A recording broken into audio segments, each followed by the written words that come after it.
and Republican allies in Congress exposed. This House investigation has explosive, intense, and important new evidence as some discuss the mounting case for a crime by the former president. The January 6th committee has released these text messages, and they really show something that many people may have thought, but there's a difference between thinking or drawing inferences and actually having the evidence.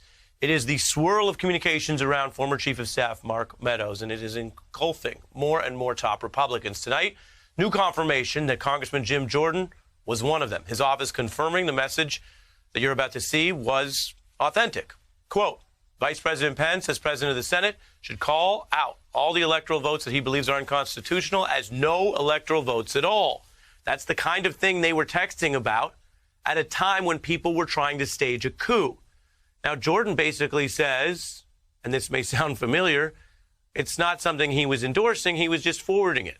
Consider this the retweet defense in this era of coup by text, by PowerPoint, by communications online. It's going down in the DMs, if you will, but what's going down may have been a crime. It's a bombshell that further ties Mark Meadows into the problems he has as he was just hit with the contempt vote.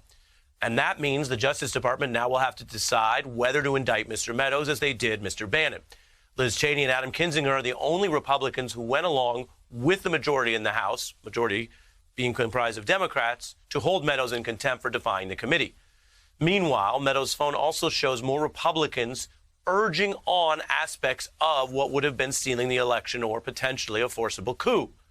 Meadows and a member of Congress talking a day after the election. On November 4th, a member of this body wrote to Meadows, here's an aggressive strategy. One day after the election, why can't the states of Georgia, North Carolina, Pennsylvania, and other Republican-controlled state houses declare this is BS, where conflicts in election not called that night, and just send their own electors to vote and have it go to the SCOTUS? That's Congressman Raskin walking through some of the messages. You can see they put the text up there, and as is often the case in government, this is why C-SPAN only takes you so far. That was just kind of the dry reading of the evidence, and we understand why people in government try to keep it very measured. Let me tell you what that was, though. That was the seeds of the coup. They failed, but the coup efforts were coming from inside the government, not just the executive branch, where Trump tried and the military and others protested, but also from the Congress, this other co-equal branch. And we're seeing the outlines which, remember, in November were not clear. These Republicans who were talking this way, they knew how bad it was. They weren't, most of them, publicly admitting then what their texts show. That they were in on parts of this, that they were looking for ways to overthrow the election, to say that, yes, obviously Biden won enough states, so he was going to be president, but they would put in fraudulent electors and try to create enough smoke or fire to see whether that could get them a Hail Mary before the Supreme Court or some other method, which we know for some included violence. Then, as time went on, it got worse. Another member of Congress texting Meadows, this was just days, 3 days before the insurrection.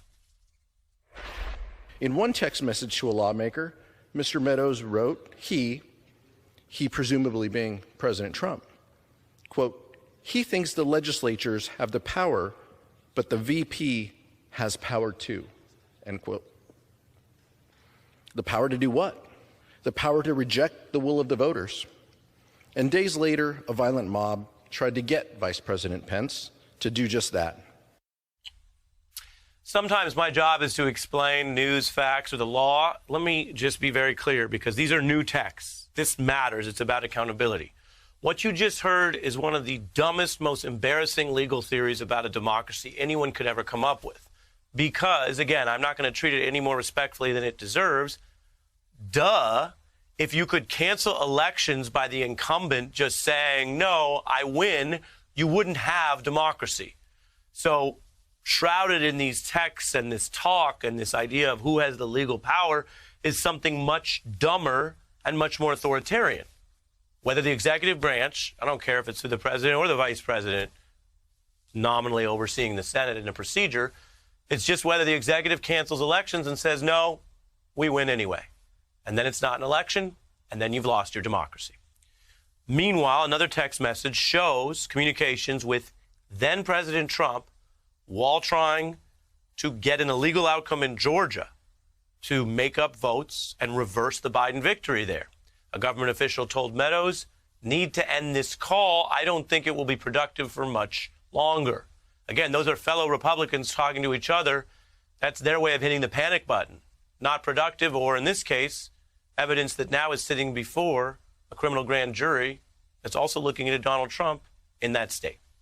Then you have the Fox News hosts who were actually more truthful in private than they are in public to their own viewers, which may speak to the respect they have for themselves, their jobs, and their viewers. Now, after silence, two of the anchors busted by their own texts and evidence, trying to push out some sort of response. What's really going on with Liz Cheney and the media, the diminutive media? I want her text messages. Liz, release yours. Let us look at your text messages. I actually don't care to read any of their text messages because they're all so aggressively boring, both publicly and privately. I said what I believe, that the breach of the Capitol on January 6th was a terrible thing. I said to Mark Meadows the exact same thing I was saying live on the radio at that time and on TV. That is misleading at best. We have shown, and people are familiar with, how much both of those individuals have said the opposite in public of what they said in private. As for Ms. Ingram's attempt at, I guess, some sort of sick high school burn, her critics in government have boring texts. Most people would prefer boring to coup support in public while privately saying this is terrible, let's stop the violent insurrection and coup. So right now you're seeing the outlines of why so many people involved in this were actually afraid of this committee. Why, yes, there's always an urge in life and certainly in politics and the media to move on to the next thing. You're over it, you're tired of it. This probe is gathering new information. Whether it leads to accountability is a question for Congress and the public, but people know a lot more about who was doing bad things they now are on defense about, during the time when people were trying to end American democracy.